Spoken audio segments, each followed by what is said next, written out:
Welcome, welcome, Transformation Talk Radio listeners. My name is Ellen Stewart, and I am the Pushy Broad from the Bronx.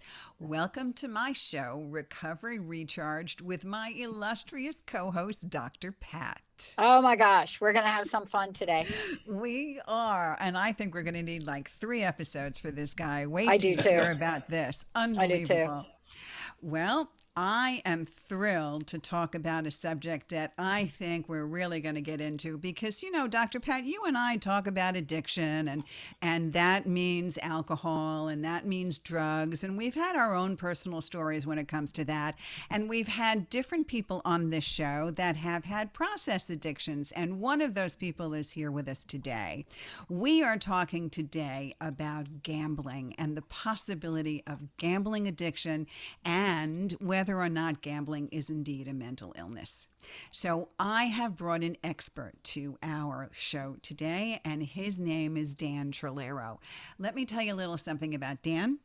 He is the Assistant Executive Director for the Council on Compulsive Gambling in New Jersey. He spent 7 years in this kind of role. He now supervises a staff in planning prevention, outreach, and educational groups. He also does workshops, and he provides support for the community as well. He has been doing this since 2015. He's been in front of 40 different organizations and counting on this subject. And for those of you listeners, I would love you to write this down. As of the beginning of January of 21, he is now on a weekly radio show with Craig Carton on Sports Radio, WFAN, to discuss gambling addiction. Transformation Talk Radio listeners, please welcome to Recovery Recharged, Dan Trolaro. How you doing, Dan? I'm well, Ellen. Good morning. Good morning, Dr. Pat, and thank you for having me. Yeah, it's great to have you here. It's a big conversation, and boy, I'll tell you, it's long overdue. It really is. And I know you have a lot to say, and I want you to talk about 2 things. First of all, Dr. Pat and I have always talked about the fact that during COVID-19 and during the pandemic, alcohol sales had risen over 500%. Everybody's drinking in isolation, doing things at home that they shouldn't be. Drugs get delivered to the front door. What's going on in the world of gambling? What have you seen post-pandemic and now? What's happening in the gambling world, Dan? Tell us about it. Wow. Great question. And we get that question a lot.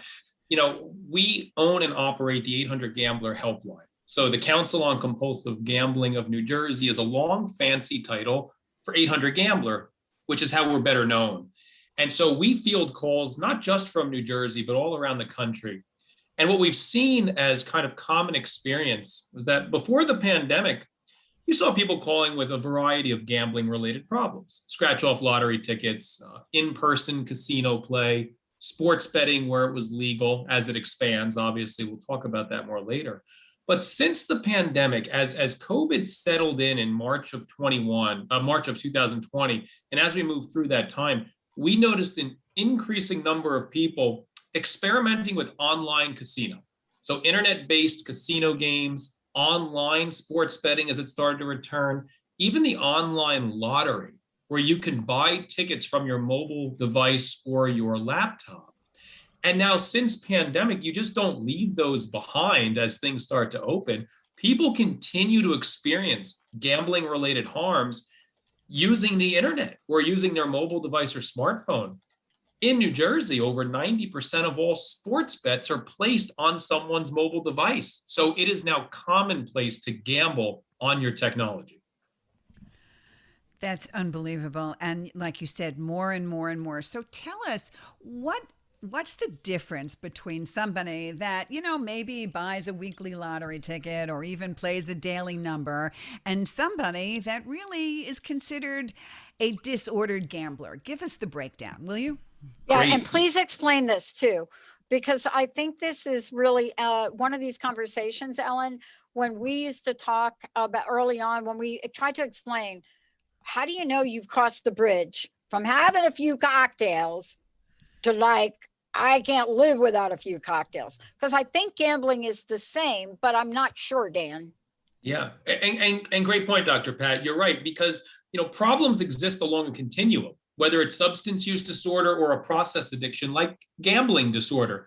The diagnostic manual, DSM-5, recognized gambling as a formal disorder back in 2013. It elevated it to the same level as substance. It was called the only non-substance related disorder. So how does someone know if they're starting to have a problem?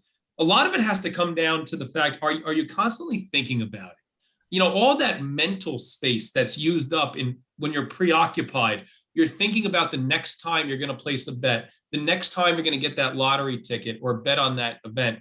Are you also being truthful to the people close to you? Or are you finding yourself starting to lie about your behaviors and your actions? Those are some of the telltale signs when you can start to see someone kind of falling down the path. Because to your point, Ellen, gambling is a form of entertainment that is socially acceptable. We estimate around 90% of people can gamble socially, responsibly.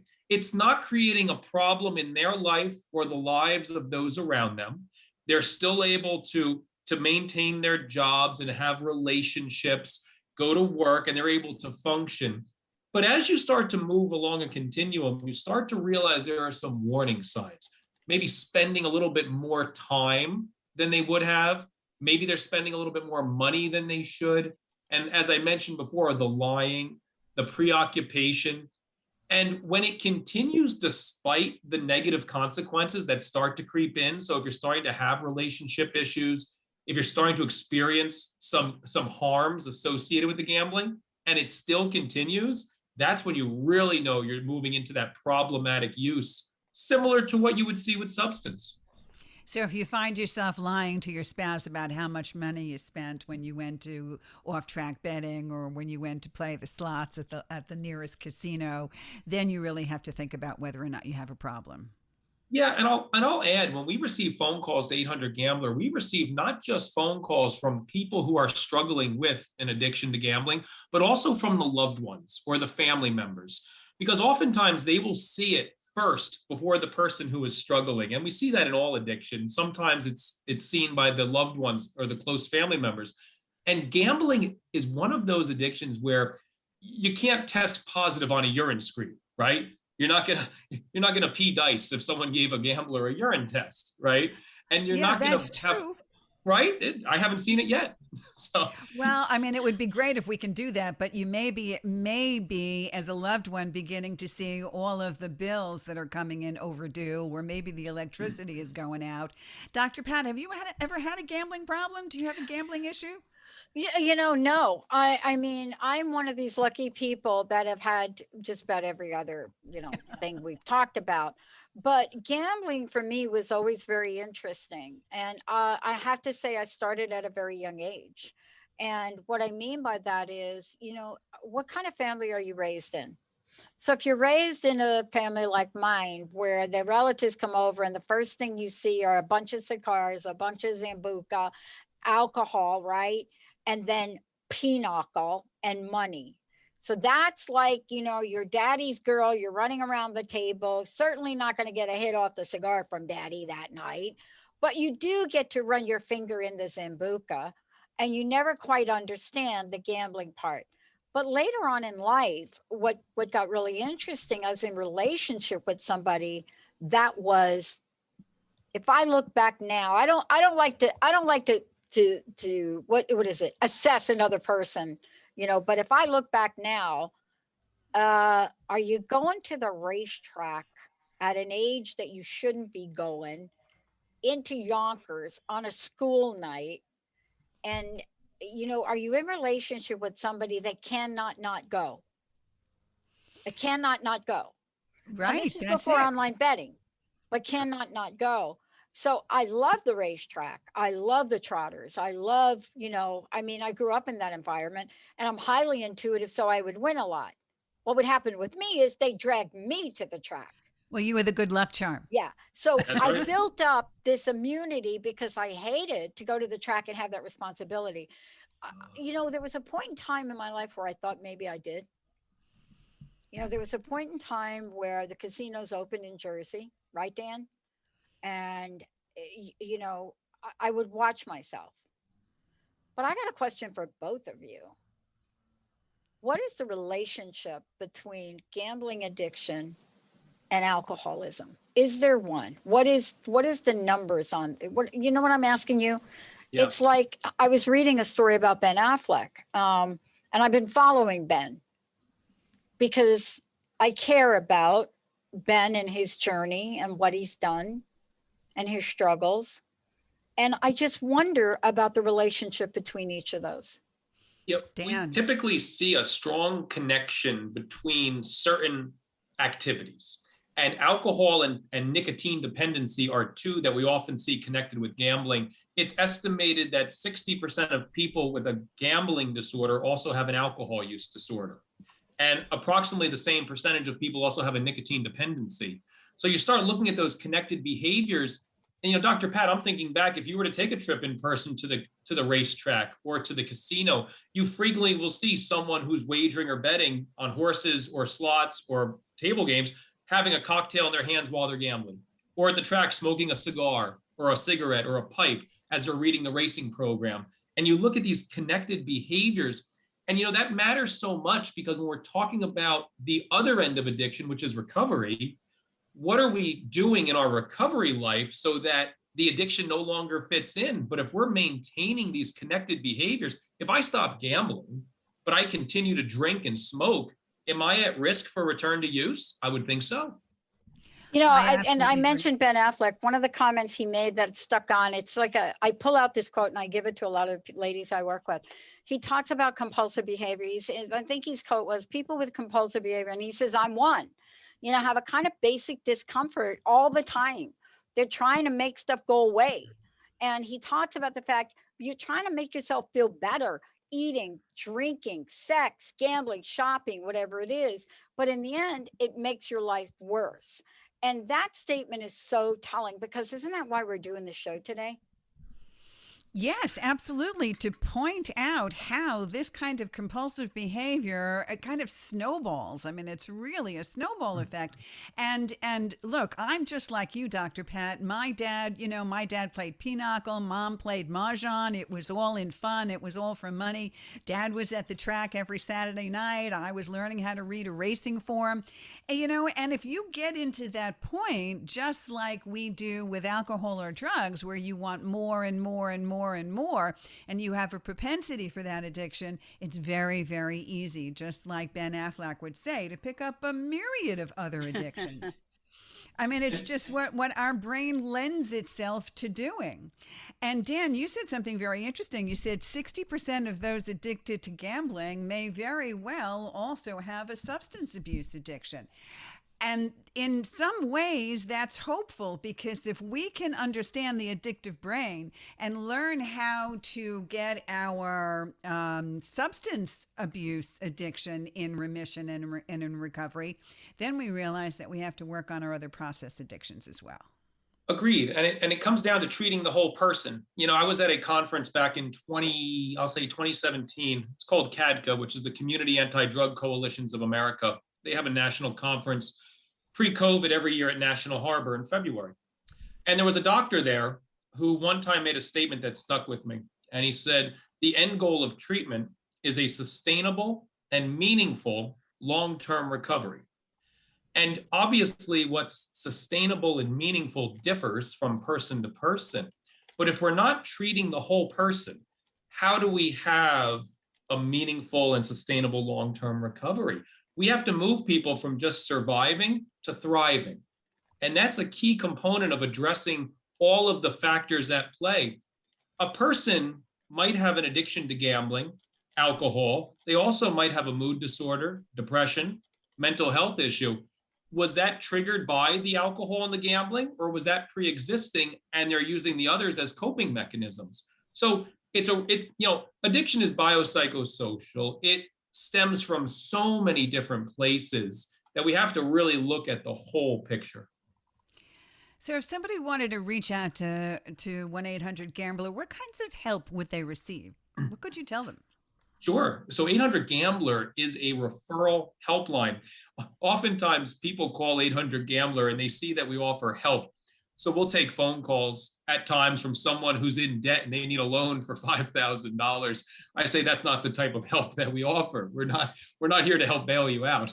We're here to help provide resources. The names of clinicians, those who are certified gambling counselors. We refer people to the 12-step recovery rooms of Gamblers Anonymous or other recovery resources, because there's many paths to recovery. All roads lead to recovery. And then we'll also kind of point people, recently since COVID, there's a wonderful website that's really being utilized called gamblersinrecovery.com. It's a centralized link with a list of all Zoom meetings all around the globe. And these are meetings that are GA sponsored and non, for both the gambler and the loved ones. That's amazing. So what you're saying is, what you've said to recap is that there are maybe three kinds of gamblers: the social gambler, which, as you said, about 90% of us are, and then maybe the problem gambler, which is someone that maybe is losing a little bit more than they intended, and maybe they're starting to lie a little bit, and they're starting to spend a little more than they wanted to spend. And then you categorize a problem gambler as a disordered gambler. Is that correct? Talk a little bit more about what that means and what that looks like. Absolutely. So as we move along the continuum of someone who starts to develop a problem with their gambling, the clinical definition, the clinical diagnosis would be disordered gambling. And that was brought around in 2013 in the diagnostic manual, essentially the Bible for mental health and illnesses and issues that people deal with. So there's a diagnostic code. So it's a diagnosable condition.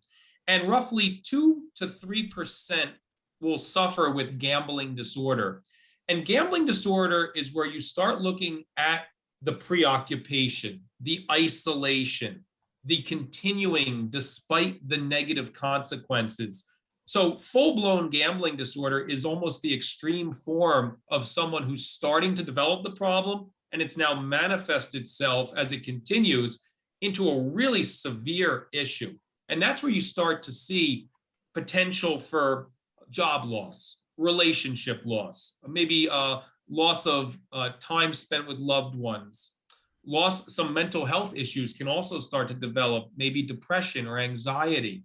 So that's where you really want to understand, what are the 9 factors? Which ones of the 9 factors is the person suffering from? And there are questions that a person can ask of themselves to identify how severe is this really getting. That's where working with a professional can really, really help. Is there any correlation between this disordered gambling and suicide rates? There are. We do note the nature of gambling disorder lends itself to having higher attempted suicide and suicidal ideation. And people will ask, well, why is that? Right? What is it about gambling that would lend itself to having higher rates of suicidal thought, attempt, and completion? We have to remember that gambling is based on an intermittent reward schedule. And early on, whether Dr. Pat or Ellen or myself, we learned that every so often we actually win something and it feels really good. Yeah. And you anchor that, right? It's the dopamine that gets released. Feels great. I just picked the winning horse at Yonkers or the Meadowlands. I want to do that again.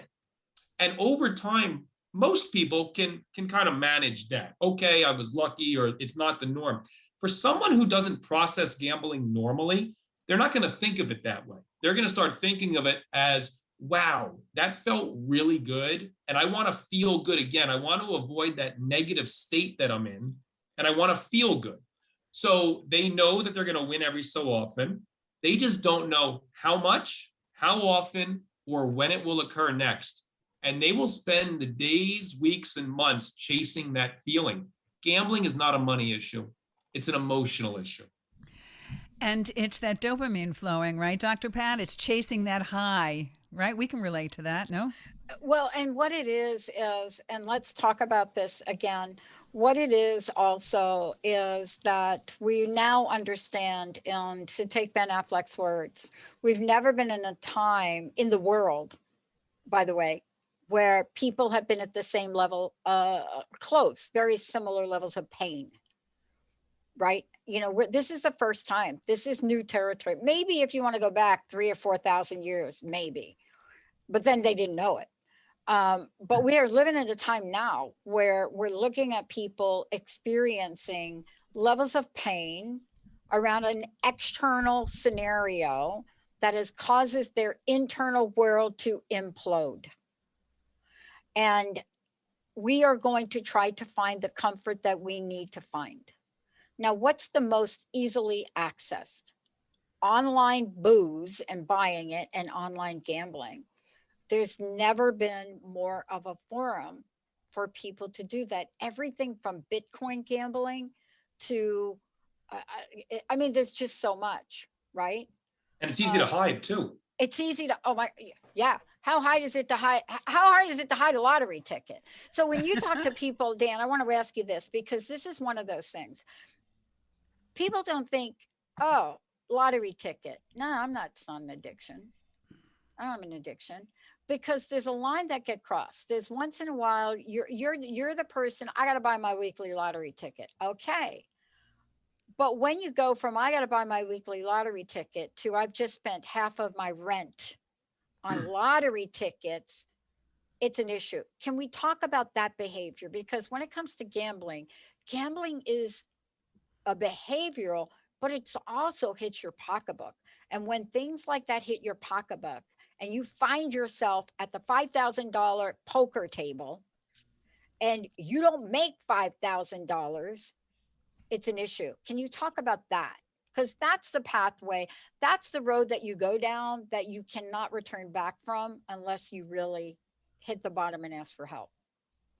You know, and that's such a loaded statement and so accurate. That's almost a show in and of itself, because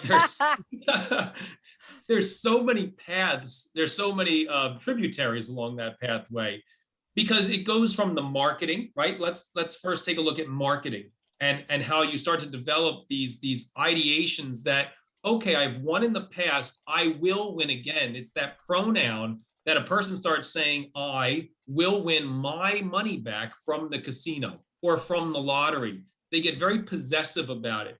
It's no longer a fun form of entertainment where you just give some money away and you've tried and now you move on to something else. There almost becomes this connection. It becomes this lover for some people who struggle with it. We know addiction is a relationship. You have a defunct relationship with this other entity that will love you and hate you at the same time. And you don't know how to abandon the behaviors or the relationship. So when someone is spending that money on lottery, and they might justify it all day long, I've won in the past, I had a friend who won, I'll stop when I get my money back. But what we know over time is that people do things to avoid pain, right? Oftentimes, human nature is to avoid pain and try to experience pleasure. So we live at a vulnerable time. There's a lot of pain. I agree with you, Dr. Pat. This is a very unique time. And people are using technology, they're using alcohol to escape that negative mood state that we talked about before.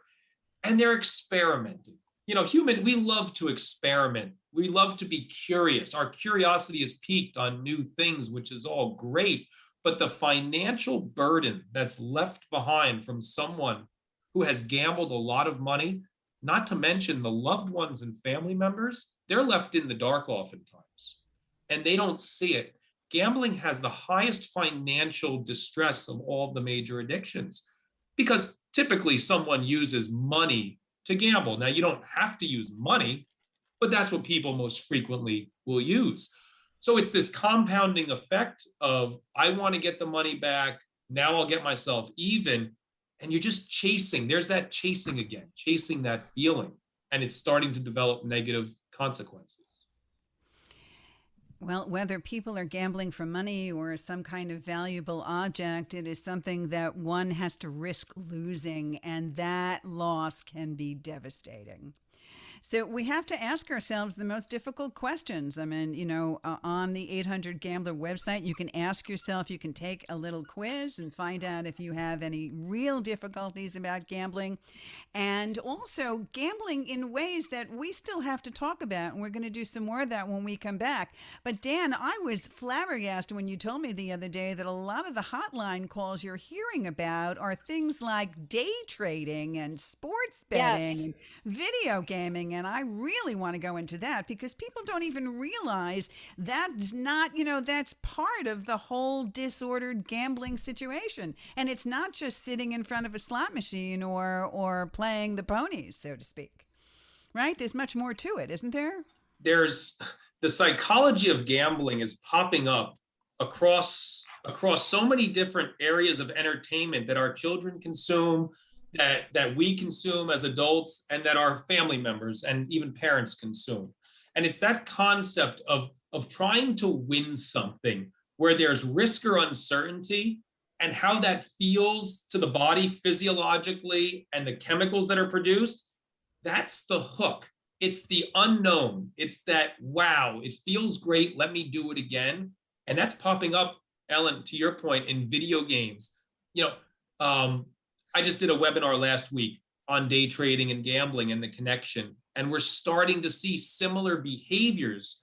Day trading is not recognized or regulated as a form of gambling, but we have to look at the behaviors that are associated with it. It's so vital. Yeah.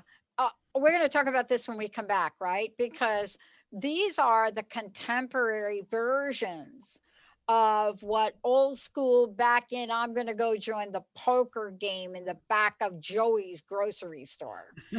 These are the contemporary versions and are so accessible all the time. When we come back, right? Not only do I want to ask you about this, but I would like to talk about the fact, how do these new digital formats affect an individual's life? And what do I mean about it? Can you actually do a job and be online and gamble at the same time? How does that work? Ellen, lots to talk about. This will be great. Absolutely. I can't wait to come back, Dan. Stay with us. All right, Great, everybody. Let's take a shorty. We'll be right back.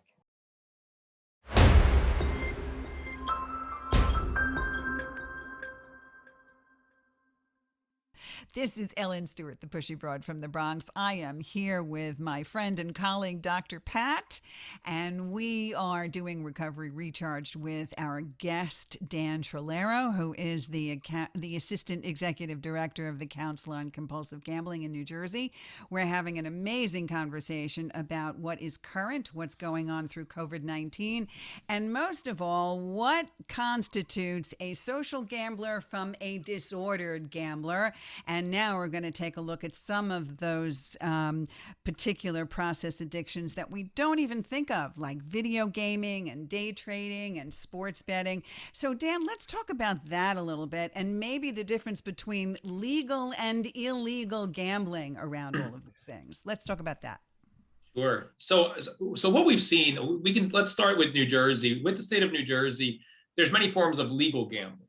And we have, whether it's sports betting, internet wagering, horse racing, lottery, casino, we have various forms of legalized gambling. But then you have those that are not really technically gambling, but you have the same response in the body. You have that excitement, that euphoria, feels really good, and the behaviors that go along with a gambling-like activity. And it will shock people to know that we receive helpline calls, not just from people struggling with legalized gambling, but also people who struggle with day trading, as we talked about before the break, video game addiction, fantasy sports contests. We even have people who have called once or twice, not very common, about extreme couponing, right? So something where there's this, yeah, Ellen got excited for that one. Oh my God, oh my God. Keep going. It's a way that where people don't know what their issue is, their concern, they start to recognize, hey, this is a problem, but I don't know what my problem is. Speaking specifically to video gaming and day trading, as we mentioned before, that's not technically defined or regulated as gambling. However, as the games are being made in video games, or as someone's following the stock market so intently as a day trader, the preoccupation, right? They both can lend themselves to developing problems. It could be problems of spending too much time, too much money. With video games, parents might receive a charge on their credit card statement for in-game purchases. My child just spent $500 purchasing prize crates or loot boxes, as they're called. What are these things?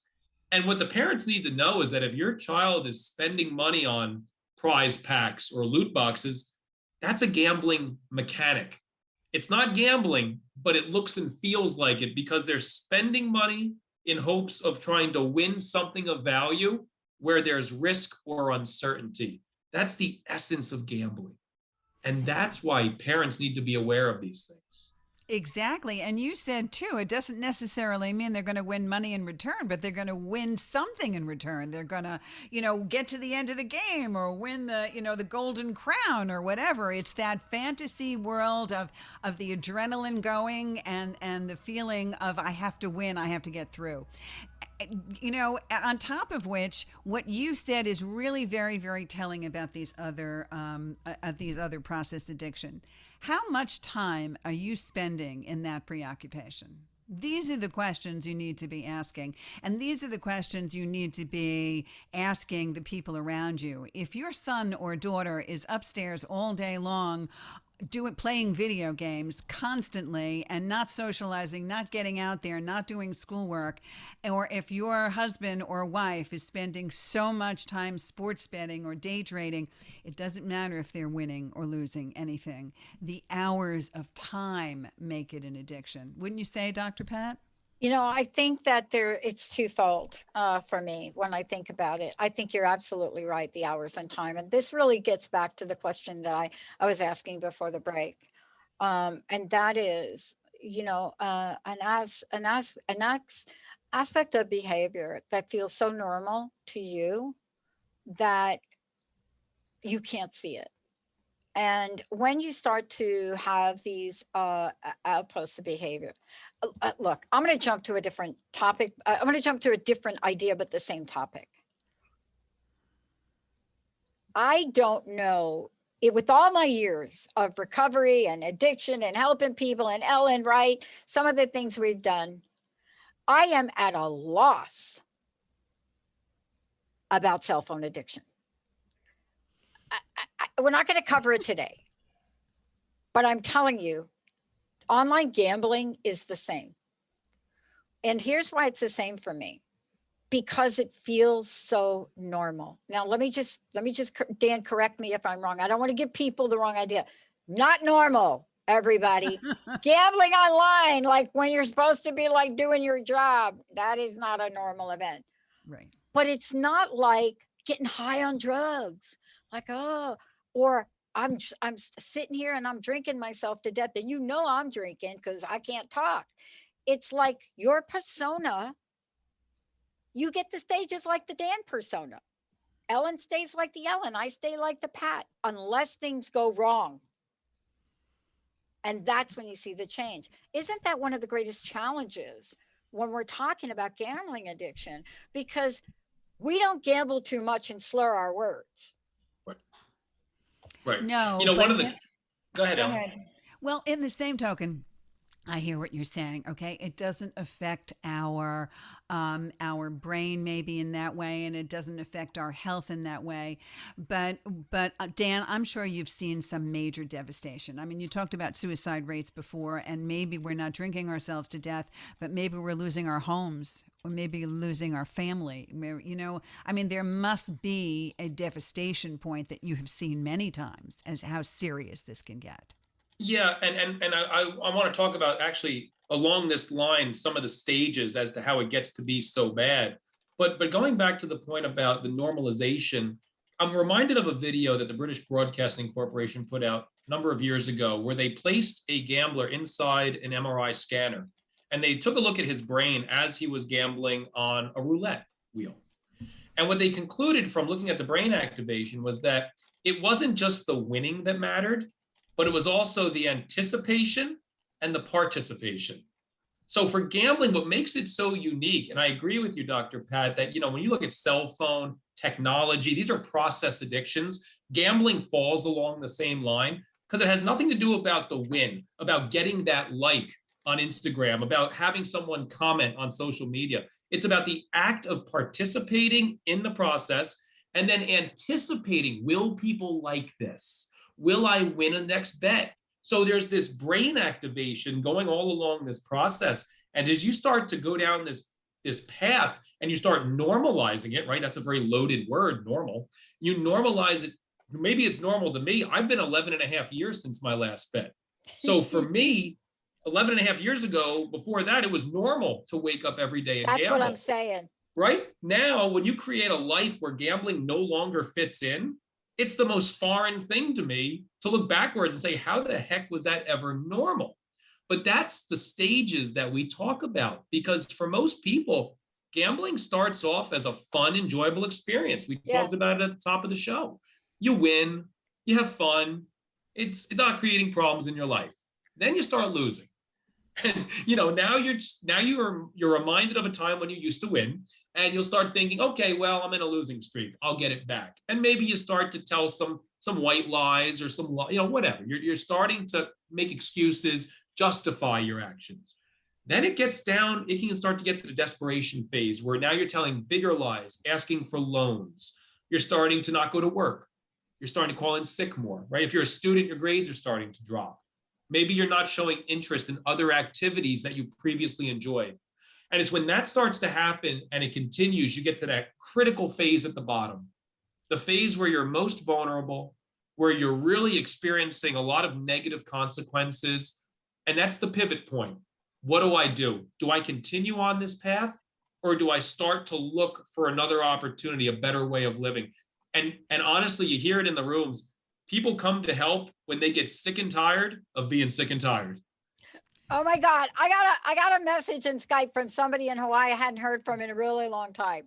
And you just reminded me of this, because I was like, almost clicked on the link. And this is what the seduction is. Can we talk about the seduction of gambling? It's seducing.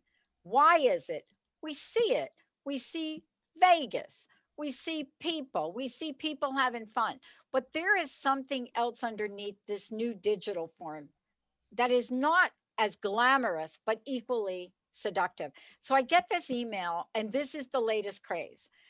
Did you know that there are over 100,000 new Bitcoin millionaires daily? You want to be 100,001. He had me at millionaire. Right. Okay, but because this is the hook. Yeah. And then we go on and it says, if you're like most people, you probably feel like you missed the boat. This is the 1-2 punch of gambling addiction for me. Yep. All you need a friend to say is, you missed the $1 million walk through the door at casino XYZ. Family gets a week, you missed it. Yep. Are you going to go next time? Can you talk about that seduction? Because it doesn't get talked about enough. And by the way, you mentioned students. We could do a whole show on what's going on with students right now. 100%. Okay. Tell me 100%. about seduction. Seduction's interesting. Dr. Lori Rugel, who's very well known in the field of gambling addiction and recovery and in the clinical circles, once said that, gambling has the power to change someone's life. In the blink of an eye, in an instant, it can take you from having nothing to having seemingly everything. It can take you out of poverty. It can make you matter. If you feel as if your life doesn't matter, or you don't matter in the eyes of those in your circle, all of a sudden you become important and relevant. So it does have that power of seduction to, put you on the map of mattering. And I connect that to young people today. When they are so laser focused on mattering, right? The concept of I'm not blank enough, that just carries over all the time. I'm not rich enough. I'm not strong enough. I'm not powerful enough. I'm not loved enough. So it's that concept of I'm not blank enough that carries over into adulthood that is seductive. Somebody might say, oh, okay, I had a rough childhood. My job stinks. I'm going to hit this lottery. I'm going to win the Mega Millions, the Powerball, whatever it is, right? I'm going to matter. It's going to make me feel really important. It's going to make me feel good. But here's what people don't understand is that when we see that glamorized on TV, that's not the norm, as we said before, that's the exception. And that's what gets marketed. I want to be very clear. Our agency, the Council on Compulsive Gambling of New Jersey, is neutral on gambling. We're not for gambling. We're not against gambling. Our mission is to help those who suffer with an addiction to gambling, as well as the loved ones. So I want to be very clear on that. I know for myself, I'm against gambling for me, because that's all I can control. But if you, Dr. Pat or Ellen, said, I'm going to go spend $1 on a lottery ticket, okay, go ahead. You know, it's a social form of entertainment for many Americans and many people around the globe.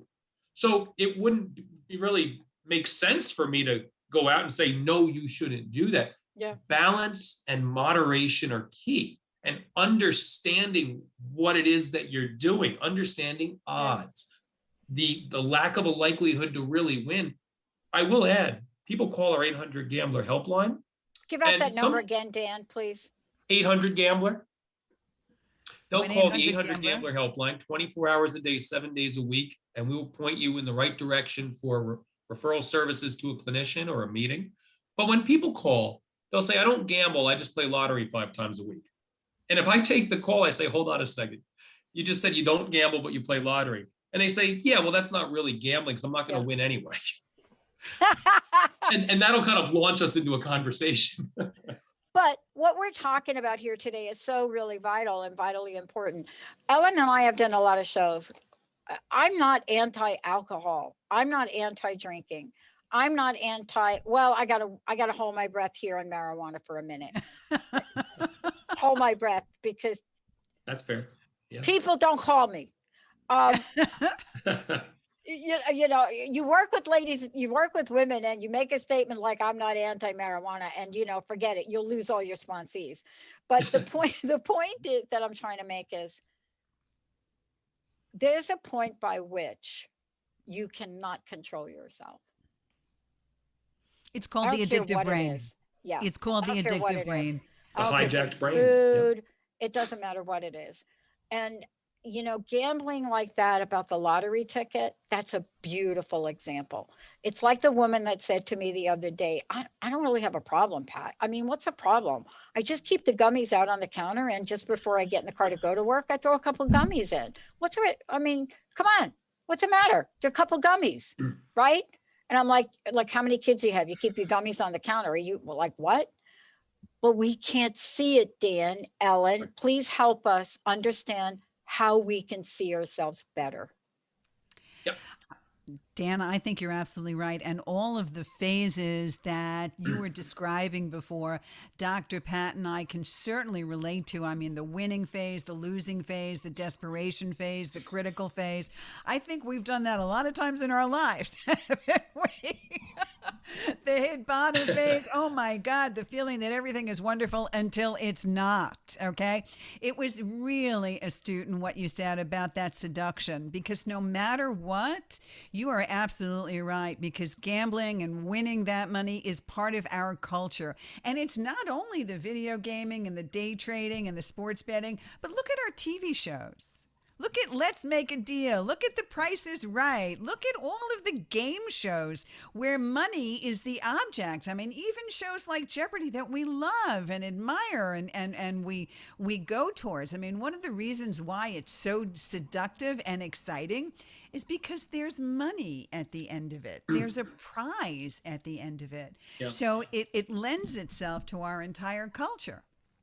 And there's uncertainty too. And there's, Deal or No Deal is a show that I use as a reference point a lot for sports betting, because across the nation, sports betting is expanding on a state-by-state basis.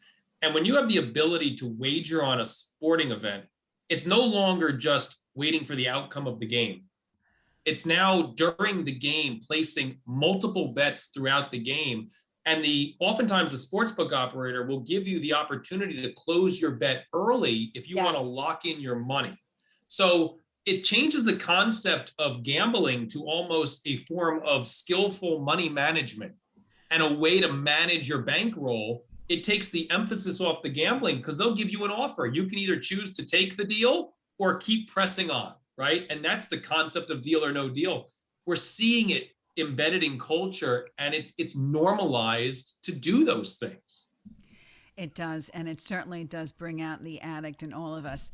Could you talk for a few minutes about the differences, maybe in demographics? Is it different for a man to look at gambling differently from a woman or a youth than a senior? Talk about that a little bit. Oh, sure. Yeah, we always try to tailor our prevention programs and our ads within the state of New Jersey around different demographics. So if we're talking about a male gambler, we're really looking at someone who's an action type gambler, someone who prefers to participate in games of skill or card games like poker, blackjack, sports betting, horse racing. And when I say these are traditionally done, this is not an absolute, because I've known many females who are also sports gamblers. These are just general starting points. A female tends to be more of an escape gambler, a passive form of gambler, scratch off lottery tickets, slot machines. Maybe the female gambler is gambling because there's an emotional issue they don't know how to quite deal with, or they don't want to deal with it. And so they'll gamble as a way of escaping the issue instead of facing it head on. And then when you start looking at different demographics, such as seniors, whether it's older adults or teens, older adults oftentimes will develop gambling problems as a result of boredom, life event changes, death of a spouse, perhaps. Pension plan, they have access to resources, but they have limited earning capacity in the later years. So that's a real big concern when you have an older adult as a problem gambler. They don't have the ability to maybe go out into the workforce as easily as someone younger might have, right? And then as we go to the other end of the spectrum, when we talk about youth gambling is a real huge concern right now. And I say that because they're normalizing the experience through social media, through YouTube, through parent involvement. They're getting so much, they're sponges. That developing brain is learning so much. And for them to experiment, we did a survey with Seton Hall University, and the youth that we interviewed did not see sports gambling as a form of gambling. They saw it as an easy way to make money or a fun time with friends. So we have to be on point with our marketing efforts, depending on the demographic. Did I read someplace that you've seen gambling as young as kids that are, say, 10 or 11 years old? Absolutely. Absolutely. We had a number of cases. I had a firsthand experience. I went into a school in one of the counties in New Jersey, fifth grade classroom, and it was a teacher who had invited me in because there was some gambling going on in the bathroom, and it was an inner city location. And when I walked in the classroom, there was a young man sitting in the front row without any sneakers on. And I said, my friend, where's your sneakers? And he said, I lost them. And I said, you want me to help you look for them? So I started looking underneath the desk. I'm looking around, and I knew what he meant. But he said, no, I lost some gambling. He was shooting dice in the bathroom, and he lost his sneakers to the kid in the back. And I said, what are you going to tell your mom? And he said, I'll just tell her I got beat up like I did last time it happened. Oh, my God. Yeah. Yeah, but look, I grew up in an environment in New York where I grew up in the Bronx, and Joe Maggio, 2 doors down, Dad had a nightclub, and we would spend as a young age going over to his garage, and he had mini roulette wheels, right? I mean, you were walking into a mini casino in his garage. That was my first introduction to learning how to play poker. But I could walk out of there and be done. If you walked out of and I'm telling you, we're like 10 years old now, right? If you walked out of Joe's garage and he wasn't done at 10 years old, 11 years old, you would watch a change in behavior. And that is what happens to us when we get older. You could see the change in behavior. God forbid you have a blackout in Vegas or a blackout with no backup generators in Land City. And isn't that what we're trying to say? Watch the signs. Watch the signs. watch the signs, and we saw it when COVID hit. We noticed the phone calls that were related to people struggling with sports betting. When sports betting stopped as a result of COVID, we started seeing an increase in people experiencing gambling problems from internet gambling and then the day trading. It was other activities that were similar to sports betting. Day trading and sports betting have a lot of similarities in terms of the preoccupation, the blinking lights, locking in those profits, et cetera. But the internet gambling was the accessibility that we talked about before. Anything you can do on a mobile device that can still give you that feeling of escape or action. Well, just like this program talks about recovery from alcohol and substance abuse, we also talk about the distinct possibility of recovery when it comes to gambling addictions and other process addictions. So, Dan, we just have a couple of minutes left. Can you talk just a little bit about the rebuilding, the growth, and the recovery phase so that people out there understand that you can recover from a gambling addiction? Absolutely. And we believe that all paths lead to recovery. So the first thing is getting honest. It's at that vulnerability stage of admitting to a close loved one, someone you trust, that you have a problem, right? Finding someone who has your best interest in mind, whether it's a family member, a pastor, a close friend, and then starting to have an open, honest conversation with that individual, taking a good hard look at maybe some of the harms that you've caused yourself or others. I always encourage people to seek counsel from outside sources. Get a gambling counselor in the state or the country in which you live. Look to attend a meeting. Jump on a virtual meeting at gamblersinrecovery.com. Check out that website. And then go through the path such that you're creating a new life where gambling no longer fits in. We'll get tired trying to keep it out of our life, but we need to change the people, places, and things. We need to change our behaviors. Learn life skills, coping mechanisms. Work with a professional who can help you develop those over time. Fantastic. Dr. Pat, do we have it all? I think we have it all, but more importantly, I got to get back to Dan because I need people to know how to get a hold of him. I was just typing a message to somebody that texted into the show who said, are you guys going to do a show on teens, on students? Are you going to do a show? And what she was asking, she says, as parents, can I read it? Thank you for the show today. Thank you so much for all that you do. Are you going to cover this at a different level for younger people? And of course, we have rules about gambling. We have rules about all of that. But what she says is, as parents, we don't know what you just talked about or what to do about it. Doesn't that say it all, Dan? It certainly does. And Dan and I will talk about coming back and devoting a show to teens and youth in this exact Absolutely. moment. Wow, what a powerful show. Thank you both. Ellen, how do people find out about you? And Dan, thank you so much. Thank you. As always, Ellen, pushybroad from thebronx.com. I am doing free, stress-free sessions. Do about 20 minutes with me for free. Let's see if we can work together on recovery recharge and anything else you need. And Dan, tell us how to get in touch with you and 800-GAMBLER. Sure. Our helpline is available 24 hours a day, 7 days a week at 800-GAMBLER. That's if you or someone you know has a gambling problem. Also, our agency is the Council on Compulsive Gambling of New Jersey. And you can reach me via email at dan.trolaro, TROLARO, at 800gambler.org. Love it. Thank you both. Have a great one. We'll see you all in a few minutes on TTR. You've been listening to Recovery Recharged with certified life and recovery coach Ellen Stewart, Pushy Broad from the Bronx. Don't miss your next opportunity to let me help you recharge your recovery, let go of your secrets, and change the way you think, feel, and act right here on TransformationTalkRadio.com.